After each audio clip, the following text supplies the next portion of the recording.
अस्सलाम वालेकुम एवरीवन, उम्मीद है कि आप सब लोग खैरियत से होंगे। सर आज की क्लास में हम एक और प्रोसीजर सीख लेते हैं कि अगर मुझे cash and bank cycle allot की गई है तो मैं कैसे कैश एंड बैंक साइकिल को वेरीफाई करूँगा in practicality and in exam अगर मुझे लिखने के लिए आ जाए।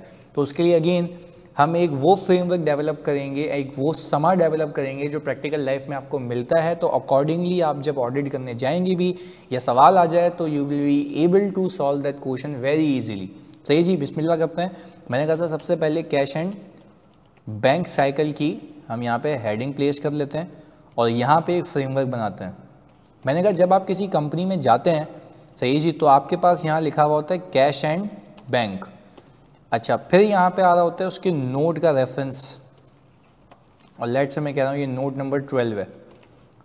मैं जाता हूँ notes to the financial statements के अंदर, and notes to the financial statements के अंदर मैं जाकर करता ये हूँ कि सर मैं बोलता हूँ कि भाई नोट नंबर 12 में गया और वहाँ पे लिखा हुआ होगा कैश एंड बैंक। यहाँ पे इसकी कुछ डिटेल्स दी हुई होंगी। अच्छा, वो डिटेल्स क्या होंगी ज़रा उसको कोई फोकस होकर समझ लेते हैं। मैंने कहा था सबसे पहले जब मैं गया तो मुझे ये बात पता लगी कि यार यहाँ पे कैश इन हैंड आ रहा है। सही जी, तो हमने कहा लेट से वो आ रहा है हमारा 25,000 रुपये का। ये वो है जो पैडी कैश होता है जो लोग अपने यूज़ के लिए रखते हैं, कोई कंपनी अपने यूज़ के लिए रखती है या उसका कैश बिजनेस है तो कैश मौजूद होगा। सही है जी। फिर हमने कहा इसके बाद आ रहा होता है कैश एट बैंक। सही है जी, कैश एट बैंक के अंदर उसने कहा कि भाई current account and saving account. अच्छा भाई, करंट अकाउंट में हमने कहा कि लेट से आपके 25 मिलियन आ रहे हैं, 25.3 मिलियन आ रहे हैं। और अगर आप कहें सेविंग अकाउंट के अंदर तो आपने कहा कि भाई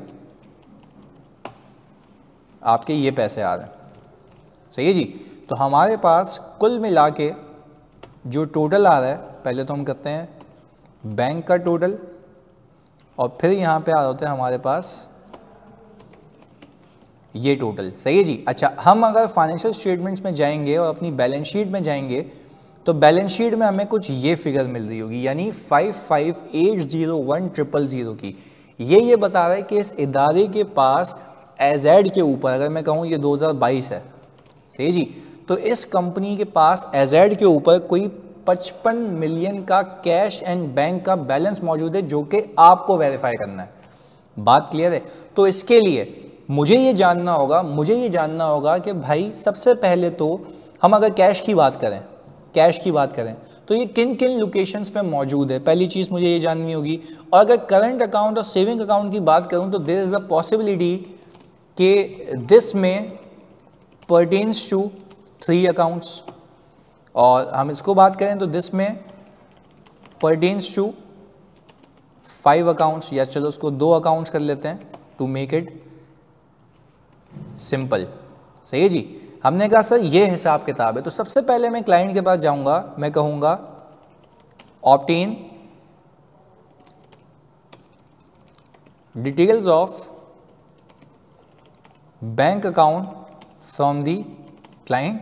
मैंने सबसे पहले, देखो कोई भी चीज शुरुआत करने से पहले आपने डिटेल ऑफ बैंक अकाउंट लेनी है। सही है जी। तो आपने क्या कहा कि भाई obtain details of bank account from the client. सही है। Check its mathematical accuracy and trace total to financial statements. सही जी। डिटेल्स कह लें या इसको लिस्ट कह लें, बात एक ही है। आपने लिस्ट ऑब्टेन कर लिया। अच्छा, जो हमारा फिनोमिना रहा है ऑडिट करने का हम वैसे ही कर लेते हैं इसको भी। सही है जी। हमने कहा भाई आ जाएं, तो हमने कहा वर्किंग्स कैश एंड बैंक की, हम इसको ज़रा आपके लिए जूम कर लें। अच्छा, जब मैंने detail of bank account obtain किया तो यहाँ पे आ रहा था बैंक नेम। अच्छा, बेसिकली इनके लेजर भी ऐसे ही बने हुए होते हैं। जब आप लेजर मांगेंगे ना, बोलेंगे भाई मुझे अलग अलग लेजर्स दे दें कैश एंड बैंक के, तो डिटेल ऑफ बैंक अकाउंट के अंदर यूजुअली आप कहते हैं कि भाई लिस्ट ले लें बैंक अकाउंट्स की, डिटेल ले लें या लेजर ऑब्टेन कर लें। तो वही यहाँ पे लेजर कोड आ रहा होता है। सही है जी। बैंक नेम आ रहा होता है। तो लेजर कोड अगर 1023 है, हर एक लेजर का अलग अलग कोड डिफाइंड होता है। सही है जी। हमने कहा ये हिसाब किताब है। सही है भी। एमसीबी जमजमा ब्रांच, सही है जी, UBL, II चुंदरीगढ़ ब्रांच, सही है जी। फिर हमने कहा कि भाई आपके पास जो है SCB स्टैंडर्ड चार्टर्ड, सही है जी, शारा फैसल ब्रांच, और आपने कहा कि भाई हबीब मेट्रो बैंक, ये सारी चीज़ें, सही है जी। और आपने कहा भाई बाकी भी नाम डाल देते हैं, तो आपने कहा कि भाई HBL बैंक आ गया, सही है, मेन ब्रांच। आपने कहा फिर MCB आपके पास आ गया, सही है जी, MCB आपने कह दिया भाई कोई भी डाल दें, MCB भी आई चुंदरीगढ़ रोड पे भी है, वो आपने डाल दिया। और आपने भाई इसके बाद कह दिया कि GS बैंक में भी पैसा मौजूद है। ये बैंक के नाम आ रहे हैं, और यूजुअली कोड के साथ ही होते हैं, लेजर नेम होता है, बैंक नेम, लेजर नेम, क्योंकि जो जहाँ से मूवमेंट होती है वहाँ पे डेबिट क्रेडिट पार कर होता है, ये बैंक बैलेंसेस है आपके हिसाब से, सही है जी। यहाँ पे आ रही होती है अमाउंट, सही है जी। तो हमने ये कहा कि भाई अगर इसकी अमाउंट आ रही है हमारे पास कोई 5 मिलियन की, ये 50 हो गया। अच्छा, हमने कहा कि भाई इसको हम अपने हिसाब से, ये हो गया, ये अमाउंट आ गई, तो मैं अगर इसका टोटल करूं तो ये 64 मिलियन बनता है। अच्छा, अगर मैं यहाँ पे जाऊं तो मेरे पास बैंक का बैलेंस 55 मिलियन बनता है। तो मैं अगर यहाँ पे सिंपली ये रखूं और मैं कहूं कि भाई इसमें से हम ये कर लेते हैं कि इसमें से मैंने माइनस कर दिया इन सब का सम। अच्छा ओके, ये सम हुआ हुआ है, तो पहले हम इसको ये कर लेते हैं क्योंकि इस पर फार्मूला बेस हुआ हुआ है। मैंने इस टोटल में से सम माइनस किया ताकि आपके लिए एक इन्फॉर्मेशन बना लूँ। अच्छा ओके, तो ये हमने कहा ये आ गया 3 मिलियन और ये आ गया 6 मिलियन। तो ये कुछ इस हिसाब से हिसाब किताब है। और अगर मैं इन सब का टोटल करूं तो ये आ गया 55776000। बात क्लियर? देखें 55776000। अच्छा, अब इसमें से कुछ करंट अकाउंट होंगे, कुछ आपके सेविंग अकाउंट होंगे। अच्छा, फिर यहाँ पे हम ये लिख देते हैं कि भाई ये करंट है और एक ये करंट है, तो मुझे बाकी इसके बैलेंस चेंज, यानी मैं ये तो आपको क्या हुआ मिलेगा, पर मैं तो एक सिचुएशन बनाने के लिए आपको बता रहा हूँ। तो हमने कहा कि भाई अगर हमारे पास 2532000 की अमाउंट आ रही है, सही है जी, तो हमने सिंपली क्या करना है, हमने सिंपली ये करना है कि भाई इसको मैं इस रेशो में ब्रेक कर लेता हूँ, सही है जी। तो मैंने कहा दिस डिवाइडेड बाय, अच्छा ये टोटल है हमारा, हम पहले इसको सम कर लेते हैं ताकि मैं फिर बाकी बैलेंसिंग फिगर ले लूँ। ये आ गया, तो मैंने कहा कि भाई this divide by this into this, सही है जी। और इसमें से अच्छा भाई मैंने क्या किया कि इसका सम लिया हुआ है, इसमें से मैंने ओके ये रेशो आ गया, और मैंने कहा कि भाई इसमें से जितना भी है वो ये रहा। तो अगर मैं ऑल टुगेदर यहाँ पर 23 मिलियन की फिगर मानने के बजाय मैंने कहा एक ये आ गया, ये भी हमें पूरा सही करना पड़ेगा। मैंने कहा सर मैंने यहाँ ये पार्क कर लिया और ये यहाँ पार्क कर लिया। तो मैंने कहा कुल मिला के इन दोनों को सम करूँ, जिसको मैं हाईलाइट कर रहा हूँ, ये मेरे करंट अकाउंट बैलेंस हो गए, सही है जी। और total should not be change, तो टोटल मुझे अगर सेम रखना है तो मैं यहाँ पर आया, मैंने फिर ये पिक किया और मैंने यहाँ ये पार्क किया, और मैंने कहा कि भाई जो भी है अब मुझे एडजस्ट करना है ये, तो मैंने इसमें से ये माइनस किया और ये सारे माइनस कर दिए, तो ये आ रहा है, मुझे इसको एडजस्ट करना पड़ेगा। मैंने कहा सर अगर मैं इसको 3 मिलियन कर दूं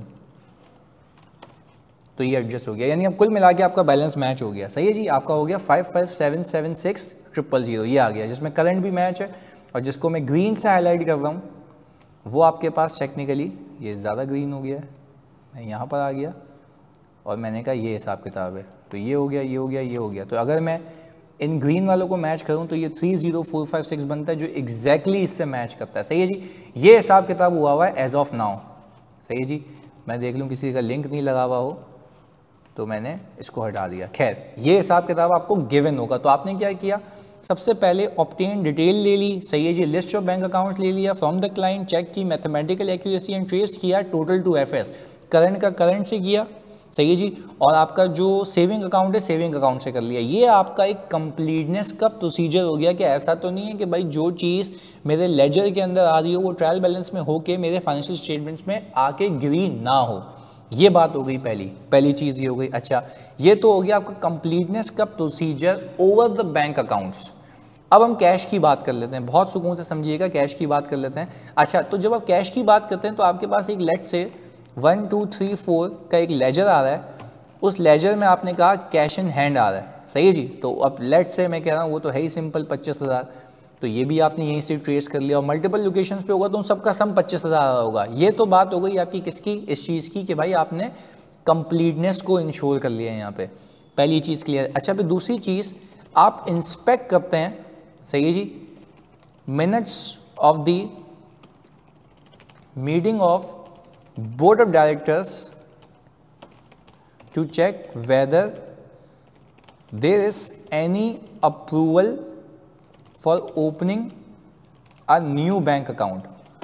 मैं आपको बताता हूँ इसका किस्सा। पहले आपको ये समझना होगा कि कोई भी कंपनी अकाउंट खुलवा ही नहीं सकती है जब तक उसको डायरेक्टर्स अप्रूव ना करें, क्योंकि ये बाय लॉ है कि किसी भी कंपनी में आप अकाउंट खुलवाने जाएंगे तो वो, प्लीज़ सुनिएगा, किसी भी बैंक में आप अकाउंट खुलवाने जाएंगे तो बैंक वाला आपसे बोलेगा कि भाई डायरेक्टर्स का अप्रूवल लेके आओ। जब तक बोर्ड रेजोल्यूशन यानी बोर्ड ऑफ डायरेक्टर्स की रेजोल्यूशन नहीं होती है तब तक ये आपका अकाउंट नहीं खुल सकता। तो हमने क्या किया था एक क्लाइंट के ऊपर, अच्छा वो एक ऑनेस्ट मिस्टेक थी उसकी, वो बताने से रह गया था, सही है जी, उन्होंने अकाउंट खोल लिया था, उसमें हालांकि जीरो बैलेंस था, बट अगेन वो लेजर में एज अ जीरो अपीयर होना चाहिए ना। तो हमने टेक्निकली पता है क्या किया था, हमने जब बोर्ड ऑफ डायरेक्टर्स की इंस्पेक्शन की मिनट्स की तो हमें पता लगा कि भाई 2 नए बैंक अकाउंट खोलने की इजाज़त दी गई थी, जिसमें से एक खुल चुका था, दूसरा भी खुल चुका था, पर उसमें कोई बैलेंस नहीं था तो उन्होंने लेजर में नहीं दिया। तो हमें पता तो होना चाहिए ना, बीइंग एन ऑडिटर। खैर अब हुआ ये कि मुझे पता कहाँ से लगा, कंप्लीटनेस कहाँ से इंश्योर हुई, जब मैंने इंस्पेक्ट किए minutes of the meeting of board of directors. बात क्लियर है। अच्छा खैर फिर इसके बाद हमने करना है, अच्छा जो टेक्निकली बच्चों मैंने ये प्रोसीजर्स परफॉर्म किए हैं, मैंने ये प्रोसीजर्स जो परफॉर्म किए, व्हाट डज इट इंडिकेटिंग, ये इंडिकेट क्या कर रहे हैं सर, ये इंडिकेट ये कर रहे हैं, ये इंडिकेट ये कर रहे हैं कि सर हमने यहाँ पे काम किया है कंप्लीटनेस के ऊपर, यानी here we have talked about completeness. बात क्लियर है। अच्छा खैर फिर इसके बाद आप काम कर लेते हैं किसके ऊपर सर, एग्जिस्टेंस के ऊपर। अच्छा एग्जिस्टेंस के लिए आप सर्कुलेट करते हैं बैंक कंफर्मेशंस। सर्कुलेट क्या करते हैं बच्चों, बैंक कंफर्मेशंस। अच्छा जी, तो आप क्या करते हैं, जैसे ये वाले हैं ना, ये वाले, अच्छा इनके आगे ना टेक्निकली इनके अकाउंट नंबर भी लिखे हुए होते हैं, तो आप क्या करते हैं एक बैंक कंफर्मेशन बनाते हैं जो ऑडिटर की तरफ से डायरेक्टली बैंक को जाती है और बैंक को कहा जाता है कि आप मुझे इसका रिप्लाई डायरेक्टली कीजिएगा, क्योंकि आप बैंक मुझे बताएंगे, प्लीज सुनिएगा, बैंक को हम कहेंगे बैंक आप मुझे बताएंगे कि इस कंपनी का आपके पास बैलेंस कितना मेंटेन्ड है। तो आप तो ये कह रहे होंगे कि सर वो तो बैंक स्टेटमेंट से भी देखा जाता है, बैंक स्टेटमेंट एडिट हो सकती है, आप सिंपल क्यों नहीं काम करते, आप बैंक को कहें डायरेक्ट आपको रिस्पॉन्स कर दे। तो डायरेक्ट रिस्पॉन्स जब आपके पास आएगा तो वो मोस्ट रिलायबल ऑडिट एविडेंस होगा, क्योंकि मुझे एक इनडायरेक्ट सोर्स से पता लगा है वो। भाई अगर एक एविडेंस आपको कंपनी का बंदा दे और एक आपको आउटसाइड द कंपनी एक बंदा दे, तो क्या रिलायबल एविडेंस कौन सा होगा सर, वो जो थर्ड पार्टी से मिला है। बात समझ आती है। तो खैर सर हम क्या करेंगे, circulate bank confirmations to confirm balances and other arrangements. अब ये अदर अरेंजमेंट्स क्या है ज़रा बात समझिएगा, पर उससे पहले मैं आपको एक कंफर्मेशन का फॉर्मेट बता देता हूँ, सही है जी। अच्छा हम यहाँ पे शुरू करते हैं कि भाई एड्रेस करते हैं, सही है जी, कि ब्रांच मैनेजर पूरे लिखते हैं ना यहाँ पे, ब्रांच मैनेजर, सही है, एमसीबी जमजमा ब्रांच, सही है जी। और फिर नीचे लिखते हैं कि भाई we are writing this letter in connection with audit of FS of EFU general insurance limited. सही है जी। ये बोलते हैं, ये लिखते हैं कि भाई हमने पहले उसको बैकग्राउंड दे दिया कि एज ए ऑडिटर हम आपको ये लेटर लिख रहे हैं, please confirm the details as per your best knowledge attached in annexure. अच्छा, उसके साथ हम अनेक्जर लगा देते हैं। अच्छा, हमने क्या किया, हमने बोला भाई मैं आपको ये जो खत लिख रहा हूँ ये as an auditor of company लिख रहा हूँ। सही है जी। आप वो चीज़ें कंफर्म कर दें जो इसके साथ अनेक्जर में लगी हुई हैं, जो इसके साथ अनेक्जर में लगी हुई हैं। तो ये हमने लेटर लिख दिया इसको ऑल टुगेदर, किसको, ब्रांच मैनेजर को। फिर इसमें हमारे फर्म के साइन होते हैं। सही जी। क्लाइंट का बंदा साइन करता है ताकि भाई क्लाइंट भी तो देखे ना भाई ऑडिटर की तरह, तो क्लाइंट की ऑथराइजेशन होती है उसके ऊपर। खैर हम डायरेक्ट भेजते हैं अपने लेटर हेड के ऊपर। ये बात आपको समझ आ गई। खैर हमने क्या किया, फिर अनेक्जर लगा दिया इसके साथ जो लेटर के पीछे दुम छल्ले की तरह लगा होता है। सही है जी। अनेक्जर के अंदर बताते हैं हम अकाउंट बैलेंस। सही है। अकाउंट नंबर ये बता दो, एनी लोन अरेंजमेंट्स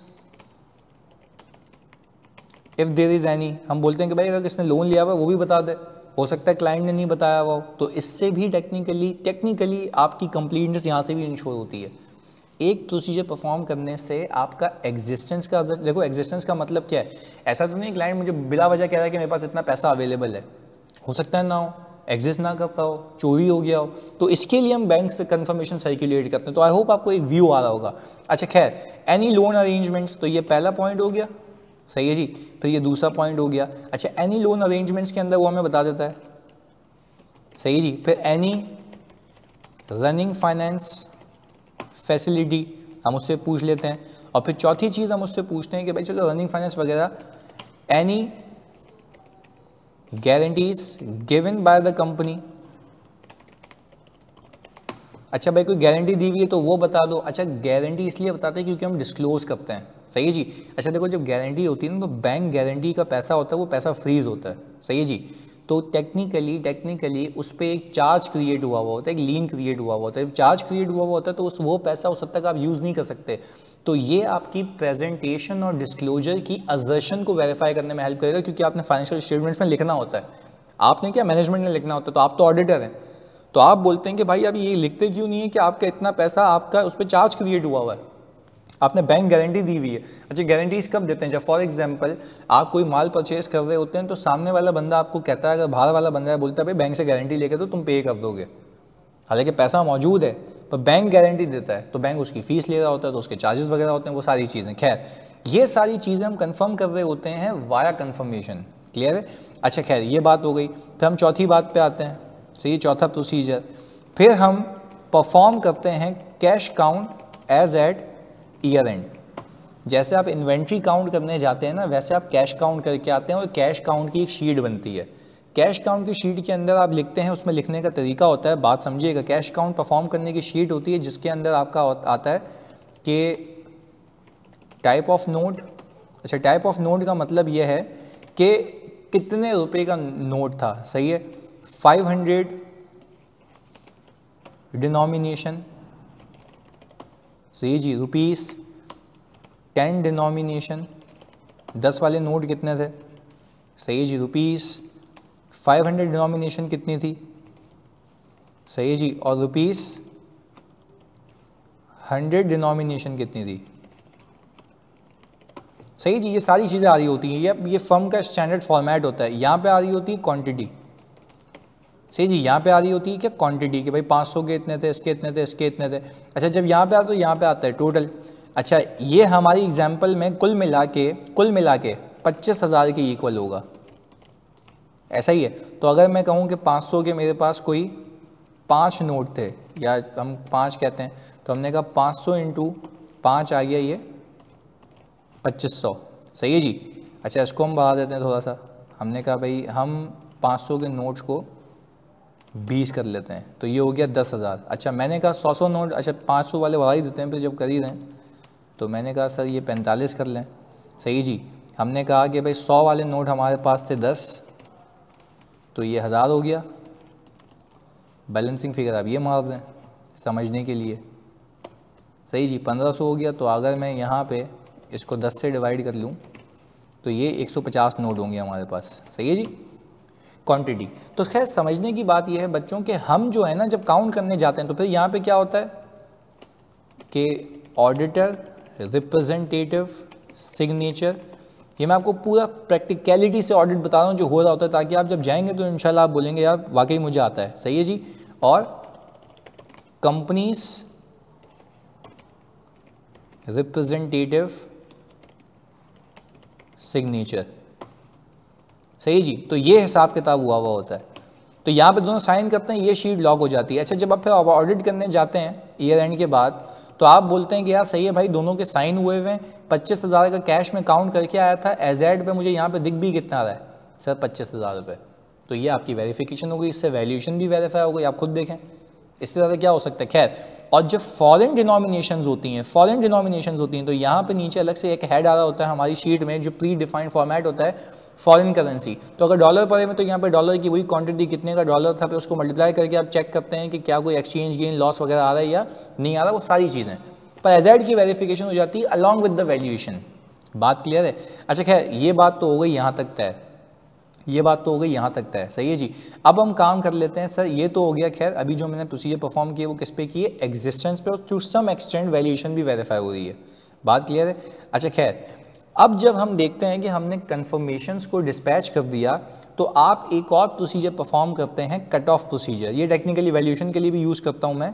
5वां है, आप बोलते हैं कट ऑफ प्रोसीजर। अच्छा, कट ऑफ प्रोसीजर में क्या होता है, आप ऑब्टेन करते हैं बैंक पेमेंट वाउचर, सही है जी, एंड चेक नंबर्स बिफोर, सही है। अच्छा, बैंक पेमेंट वाउचर्स में लिख देते हैं obtain 3 bank payment voucher and cheque numbers before and after year and.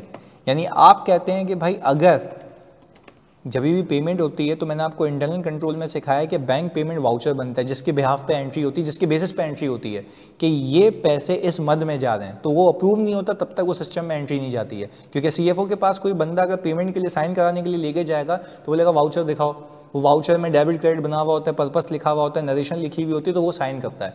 तो खैर वो वाउचर प्री नंबर्ड होता है। तो वो प्री नंबर्ड वाउचर मैं इसलिए लेता हूँ क्योंकि अगर 1021 आखिरी था 31 दिसंबर पे, तो 1021 के बाद 1022 अगले साल रिकॉर्ड होना चाहिए। ऐसा नहीं हो कि अगले साल की पेमेंट इस साल आ गई, इस साल की अगले साल चलेगी, तो आपने कट ऑफ भी परफॉर्म करना होता है। बात क्लियर है। तो अगर बैंक पेमेंट होती है तो बैंक पेमेंट वाउचर होता है, अगर कैश पेमेंट होती है तो कैश पेमेंट वाउचर होता है, इन ऑर्डर टू इंश्योर कि सही पीरियड में रिकॉर्ड हुआ हो। तो टेक्निकली यहाँ से भी आपकी वैल्यूएशन प्रॉपरली वेरीफाई हो जाती है। इसके बाद हमने कहा, अच्छा फिर आप कहते हैं for responses receive from the bank compare it with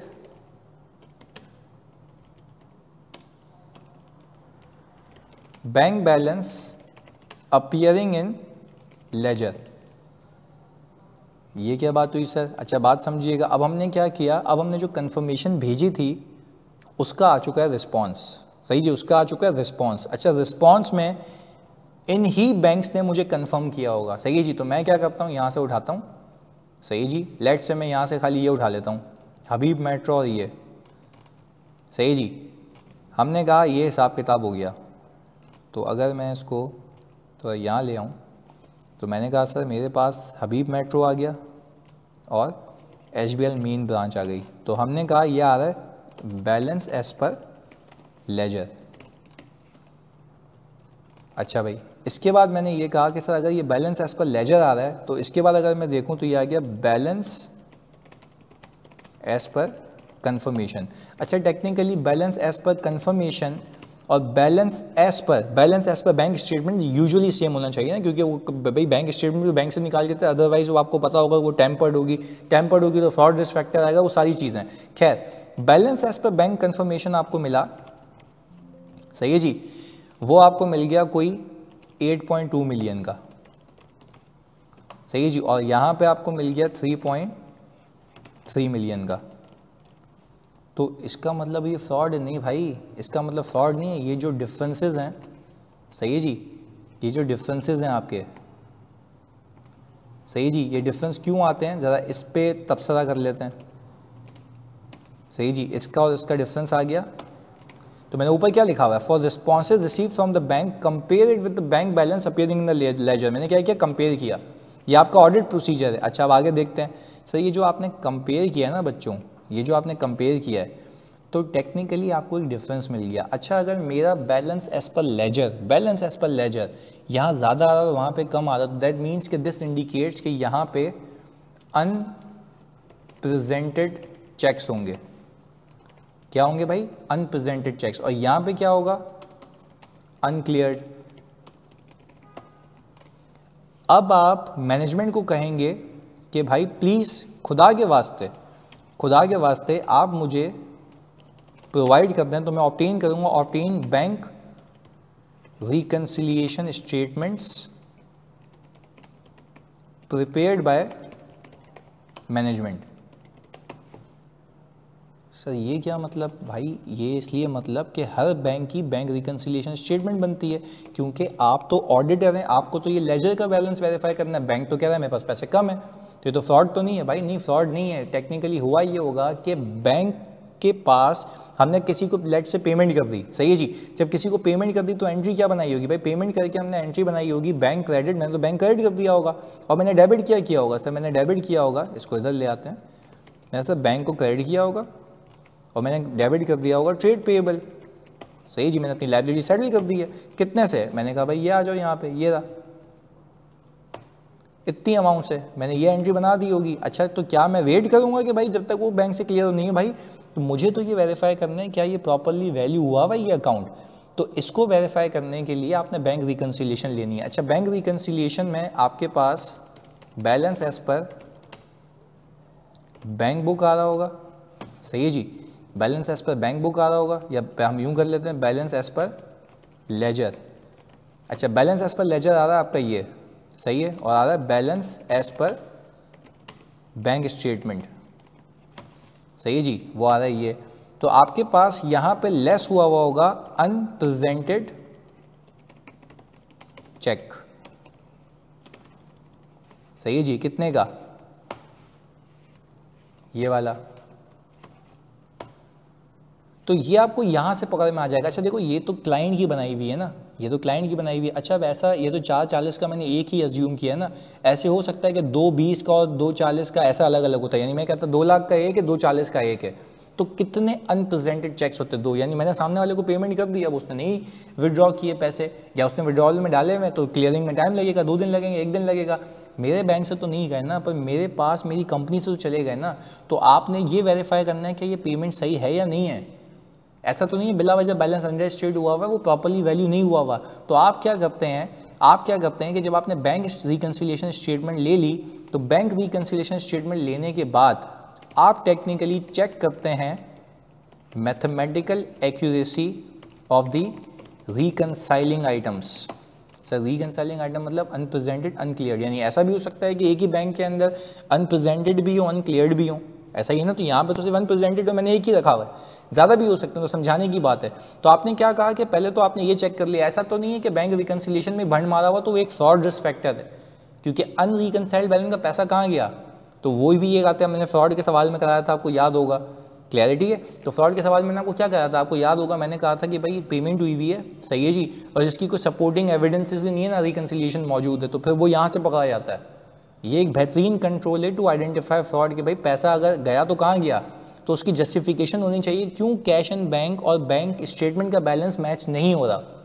बात क्लियर है बच्चों। तो ये खैर हम ओवरऑल एक बड़ा टेक्निकलिटीज़ के अंदर इसको देख रहे हैं, और जो प्रैक्टिकली होता है वो देख रहे हैं। तो हमने क्या किया, बैंक स्टेटमेंट के ऊपर टेक्निकली हमने उसकी एक्यूरेसी चेक की, मैथमेटिकल एक्यूरेसी, कि भाई रिकनसाइलिंग आइटम को ऐड करूँ तो क्या होता है। अच्छा देखिए, जब मैंने ये किया ना, obtain bank reconciliation statement prepared by the management, तो इससे भी पहले एक और चीज़ लिखवाता हूँ, ताकि प्रॉपरली जो हम फिजिकल जो प्रैक्टिकली कर रहे होते, तो क्या करते हैं, check bank balance appearing in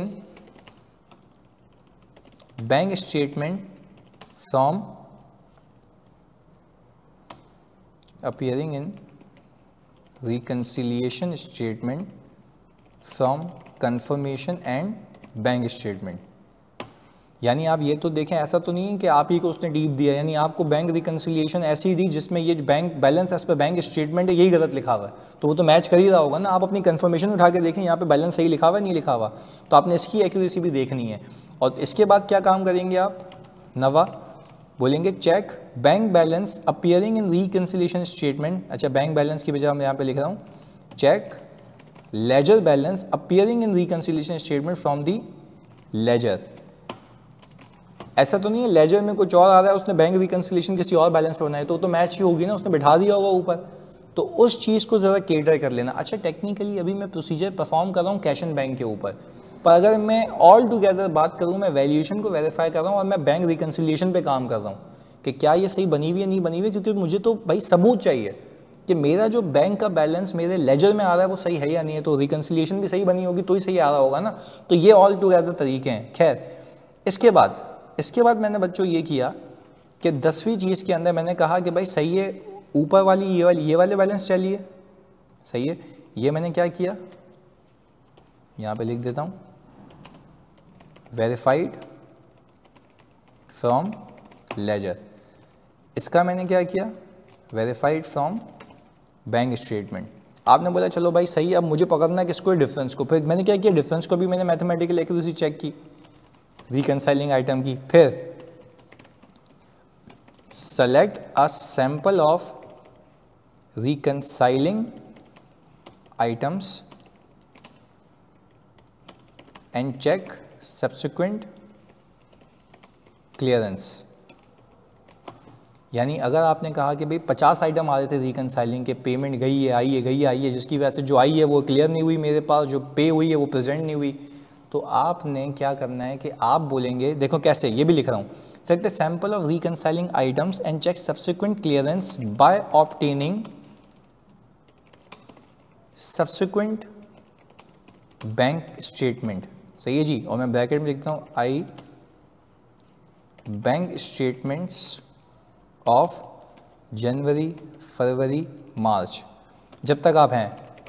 सही है जी, तो आपको तो सबूत मिल जाएगा ना भाई क्लियर क्यों नहीं हो रहा। अगर नहीं हो रहा तो मतलब फिर देयर इज समथिंग फिशी कि भाई क्यों क्लियर नहीं हुआ। अच्छा, फॉर एग्जांपल आपने कंफर्मेशन भेजी, कंफर्मेशन नहीं है, तो ये तो फिर जाहिर सी बात है भाई क्यों नहीं आ रही कंफर्मेशन। बैंक अगर रख के बैठा हुआ है तो क्यों नहीं आ रही कंफर्मेशन, उस पर तो आपको कोई माफ़ी ही नहीं है क्योंकि पैसा इन्वॉल्व है। बात क्लियर है। खैर, आपने क्या किया, सिंपल अगर मैं ज़बान में कहूँ कि select sample of reconciling item, से देखो मैं रिकंसाइलिंग आइटम फिर एम्फेसाइज कर रहा हूँ, क्यों सेलेक्ट कर रहा हूँ, just because of the fact बच्चों के ये जो 440 की अमाउंट है, ये 5-6 चेक्स भी हो सकते हैं। मुझे तो ये देखना है कि भाई वाकई में क्लियर हुआ या नहीं हुआ, पैसा ही गायब है, पैसे ही गायब है, ऐसा तो नहीं कोई फिशी एंट्री बनी हुई हो। तो इस वजह से मुझे ये वेरीफाई, क्योंकि देखो यार मेरा जो बैलेंस है ना, मेरा जो बैलेंस है लेजर का, वो आ रहा है 8640। सही है जी, और bank balance as per confirmation कितना आ रहा है 8.2। सही है जी, तो क्या मैं कह सकता हूँ, अच्छा यहाँ पे शायद मैंने उल्टा कर दिया थोड़ा, ये जो बैलेंस एज पर लेजर आ रहा है आपके पास, सही है जी, ये यहाँ पे आ जाएगा अनक्लियर्ड। सही है जी, और अगर मेरे पास कम आ रहा है तो यहाँ पे आ रहा होगा अनप्रेजेंटेड। सही है जी, ये आ रहा होगा अनप्रेजेंटेड, ये हमने गलत कर दिया, पर खैर हमें ओवरऑल लॉजिक क्लियर है, ये आ गया अनप्रेजेंटेड। खैर, अब मैंने ये कहा कि भाई अगर मेरे पास ऑल टुगेदर ये चीज़ हुई है तो बैलेंस एज पर लेजर आ रहा है, तो मैं यहाँ पे इसको कर देता हूँ अनक्लियर्ड। सही है जी, तो मैंने कहा सर ये जो है हमारे पास बैलेंस एज पर लेजर है, तो यहाँ पे तो क्लियर नहीं हुआ ना, तो इसलिए मैंने माइनस कर दिया यहाँ पे। सही है, क्योंकि क्लियर हो गया तो ये मतलब ऑटोमेटिकली सही हो जाएगा। बात क्लियर है, तो technically balance as per confirmation ये, बैलेंस एज पर लेजर ये। खैर, तो मैंने कहा भाई सब्सिक्वेंटली मैंने क्या किया, वेरीफाई कर लिया, मैंने ये देख लिया कि बाद में ये क्लियर हुआ या नहीं हुआ। खैर, ये सारी कहानी कर कराने के बाद, ये सारी कहानी बच्चों कर कराने के बाद, अब मैंने कहा कि भाई मुझे तसल्ली हो गई, अब मुझे तसल्ली हो गई।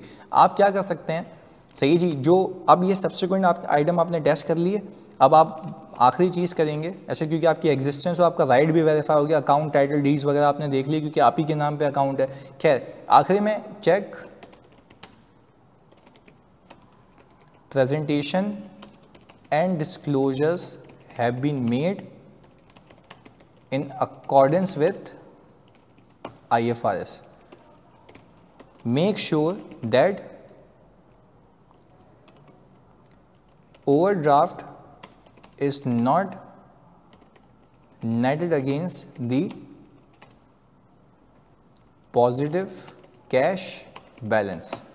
भाई प्रेजेंटेशन का भी तो मसला है ना, ओवरड्राफ्ट है वो लायबिलिटी में दिखाओ, कैश में कैसे नेट कर सकते हो। तो खैर sir overall this was about the verifying cash and bank. सही है जी, इसको अच्छे से देखिएगा, हो सकता है हम कल इस पर सवाल करें। जज़ाकल्लाह।